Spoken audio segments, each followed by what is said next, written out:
In 2010, the government set out its vision for more freedom and flexibility in further education. New Challenges, New Chances, or NCNC, has major implications for the role of governors in the FE sector. This film examines 4 colleges that are responding with new models of governance.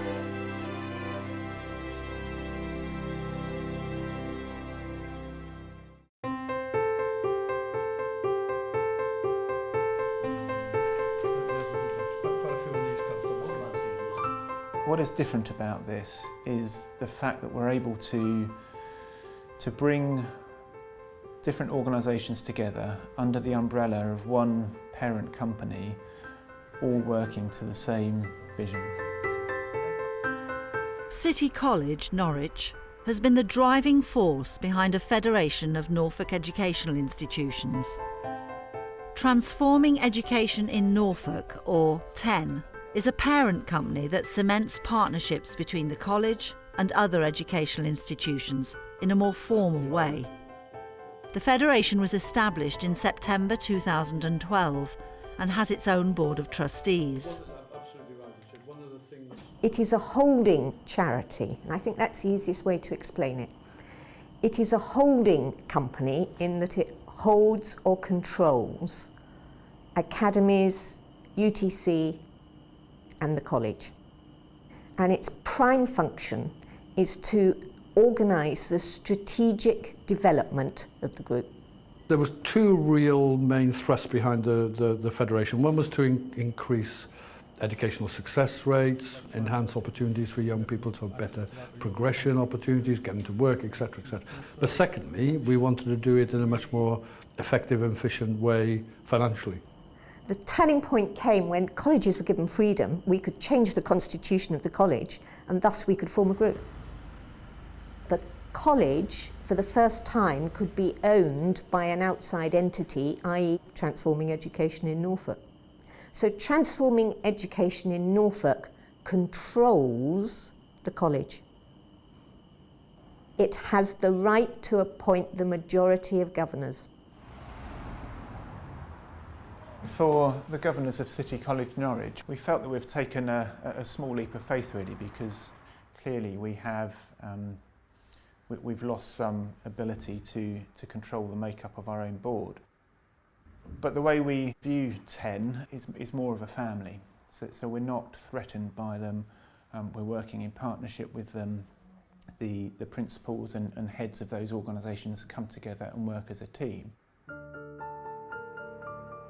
City Academy Norwich has also gone through a process of discussing with its board and with its members whether it should join the federation, and if so, whether it should adopt new articles to allow its governors, like City College, to also be appointed by TEN.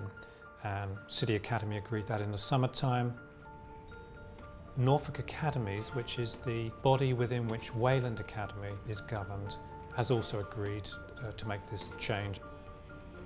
I think it reads rather well now. Yeah. You can get it online as well via the website, so if people, if you need access to that or you want to point people to it, please do so. Action 3, Madam Chairman, you and I are going to work on them for the next meeting.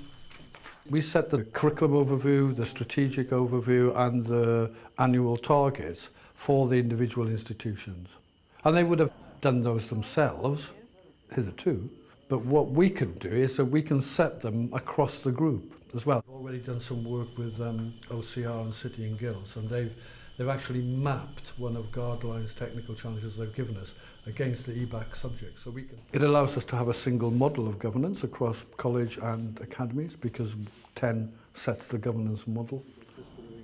But there is more than one board. So yes, there is the board of TEN that is overseeing the federation and ensuring that the strategy for the federation and the vision is aligned amongst each of us. But we are our own board as well. So the board that I chair is only interested in the students that come through City College.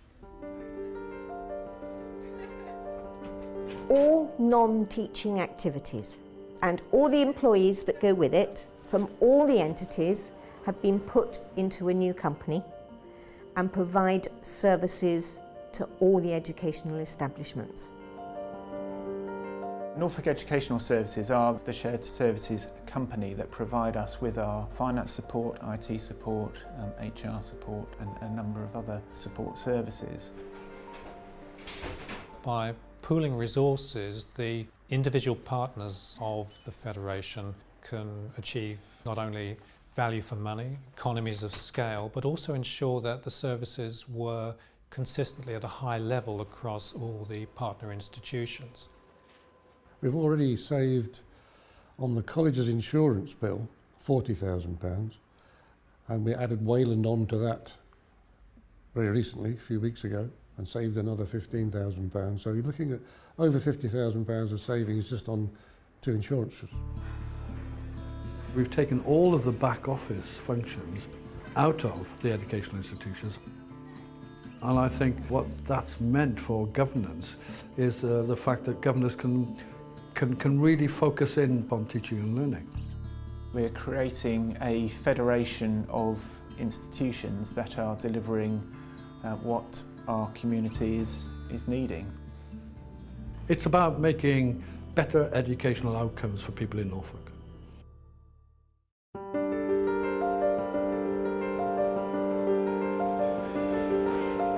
I suppose the issue for me is, do you understand the people for whom we are providing service? And are you really confident that the college is delivering the service that those people need, which are fundamentally the students? What matters to students lies at the heart of changes that are taking place in further education. The new Ofsted focus on teaching and learning demands a more extensive level of scrutiny by governors. Yeovil College is drawing on relevant expertise from within its board. It's also introduced targeted curriculum visits that encourage governors to experience teaching and learning for themselves. Within corporation meetings, we have a wonderful comprehensive document that shows all of the college performance indicators, and teaching and learning will be included within those indicators. So the governors will look at that in a very formal way. And these curriculum visits are a different kind of evidence, a different kind of engagement for governors to look at the quality of the teaching and learning. We've had a briefing sheet given to us beforehand, so we know what the department, the faculty is about, what they've done, their performance figures, this sort of thing. We can brief ourselves on that. How have you found it so far? Yes, really good. Right, enjoying the course? It's understanding what the college is about. It's really as simple as that. When you're a governor and you come from a business background, as many of us do, you can sit and you can make a lot of decisions about the college without really understanding what the issues are. So what kind of projects would they undertake? That's very useful in terms of how they then govern. It gives meaning and depth to the standard reports that they receive around the self-assessment report of the college, which is all about moves into the quality improvement plan. Ultimately, it's about the whole experience for learners in the college. And my link governor with an educational background works with me outside of curriculum visits, so he has lots of inputs into what I do. I can look at the work that Cliff does as Vice Principal, dispassionately but positively. Dispassionately so that I can look at it and say, well, that bit works or that bit doesn't work, in my view. And in a friendly way, because I'm trying to make it better rather than just doing an Ofsted type thing and picking holes in it. So it's more a dialogue. Cliff runs things past Peter often before the rest of the governors see it. I think that's vital. I think that is an example of good practice where the senior managers and governors work closely together. My link governor's role is developmental for the college. His perspective contributes to the quality of self-assessment and critical review because he's been there himself. And that's always been our approach, is to attract and use governors with a wide range of expertise, both commercial, service industries, civil service, education. It's very important that governors understand the difference between governance and management. So they're always looking at the bigger picture, the strategic thing, the sort of helicopter view of things, and not getting involved in operational detail. We are charged with making due inquiry as to how the college performs and satisfying ourselves that what we're told by senior managers is indeed the truth. And this is part of that process. I think all colleges, governing bodies, strive to get that balance between the big and the small, the strategic and the tactical, and the detail and the big picture, so that we're not doing management's job, but we understand aspects of the job they're trying to do, and also what it means for teachers and students in the college on a day-to-day basis.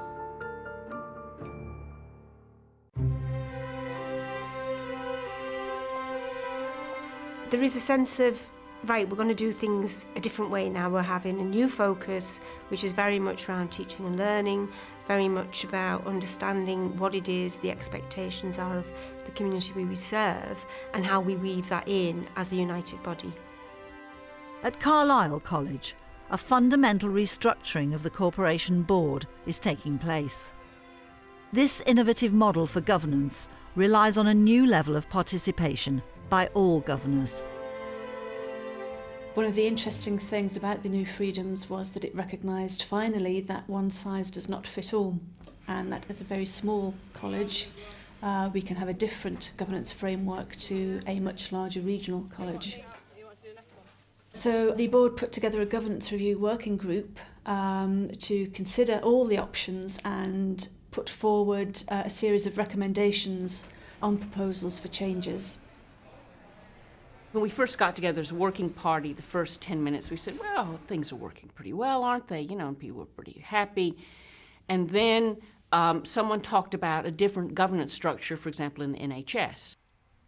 We particularly focused on National Health Foundation trusts and thought that a smaller core group of governors with the remit to meet with key stakeholders as and when would form a better framework. Up until now, we've had a board of 18 with 2 staff governors and 2 student governors. We're proposing to reduce that to 12, abolish the subcommittees, and as part of that reduction to 12, we'll have just 1 student governor and 1 staff governor.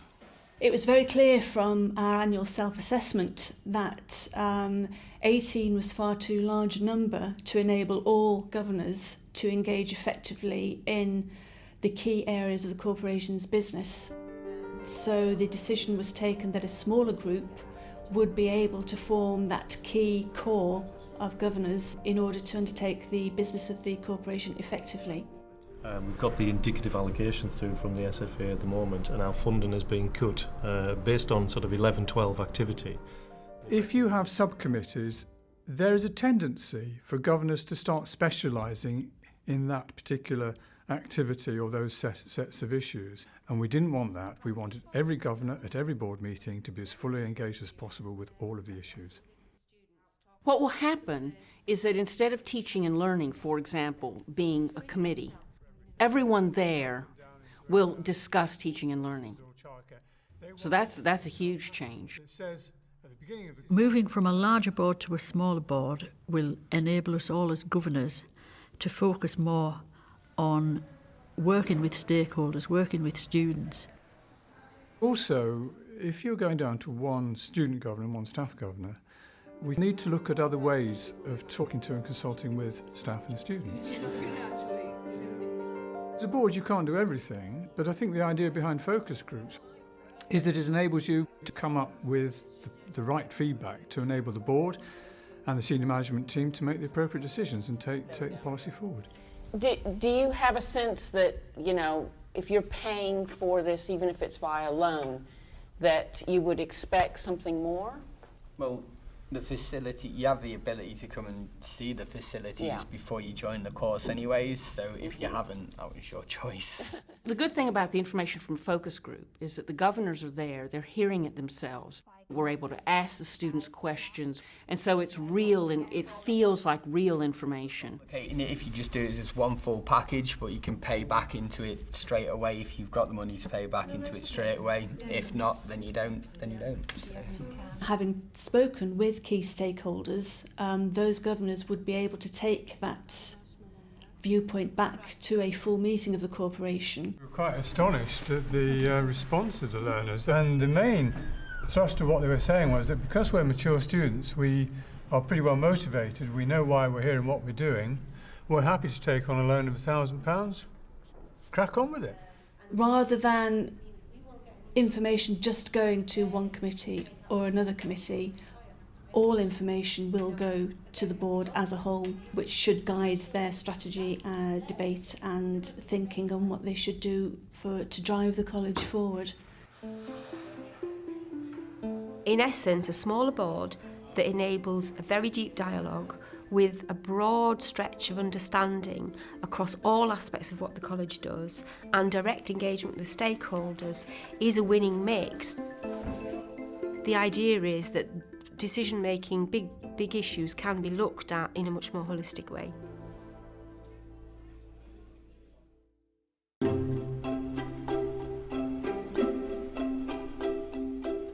At New College Nottingham, governors are forging a dynamic relationship with the local community. This horizontal accountability is a key aspect of the new freedoms and flexibilities and a new direction for governance at NCN. The governors at NCN are very focused on being accountable.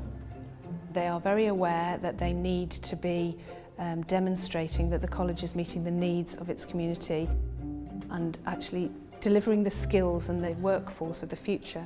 That's one of their key missions. Our move towards a more strategic engagement came in the first instance from the governors. We somewhat had lost our way. We were following rather than leading the agenda in Nottingham. We've reviewed governance over the period of the last 15 months. We've identified that we need to change it fundamentally in the context of actually the risk appetite, the notion of actually the skill sets and the engagements that we have to have through the capacity of our governing body. Today is really a celebration of our engagement with the Creative Quarter, which is part of the City Deal package which Nottingham City Council have negotiated with government. And this is about showcasing our true commitment to engagement with business, with our local communities. We started from a place where we were too internally focused. We've had many events over the last year inviting local business people, people from the community, and we've crafted our strategic intent following what we called our big conversation. We had many respondents from the stakeholders. They told us what they liked about the college and what they hoped we could do. It fits completely with the ethos that we're trying to develop within Nottingham, which is a one Nottingham, effectively, the public, the private, the voluntary sector working together for the benefit of our citizens. I think it's testing our current model of governance. Our governors are very committed, but we're demanding more of them. So I think it's testing their sense of engagement with their stakeholder groups, with their own networks. One thing we were acutely aware of was the involvement of students and their interaction with our governors and our board. I don't think in the past we've taken them as seriously as we should. They know what works for them. They can help us co-create the way in which we do things around here. There needs to be the drive from the students and there needs to be the engagement with the community, and if we get it right, then the students will be more responsive to the needs of the employers, and equally the employers' needs will be met by the students that come out of the doors. This course, in a nutshell, is designed as a professional design studio. So students will work with clients, get the skills they need to go out and work in industry. And by engaging communities, it allows us to build up links, which ultimately could generate more opportunities for students to progress into those jobs instead of just leaving here with an education that they can't use. I think what Nottingham gets out of it is more engagement with young people, so young people feel like there's more opportunities. Businesses feel like there are more talented young people in the city. So you create a critical mass of an ecosystem that's sustainable and that can grow. Stakeholders are the reason that we're here. That's a very clear directive from the governors. The college has to be delivering the needs of the stakeholders that the college engages with. And if we aren't doing that, then we aren't being a successful college. I think we're one of a number of colleges across the country that's looking at a more enterprising behaviour. Policies made nationally, jobs are created locally, so we have to be in tune with that local environment. It's about making further education about the people and the places we serve, listening to what people need and what people would like further education to be about, rather than us presuming that we know what's best for those people.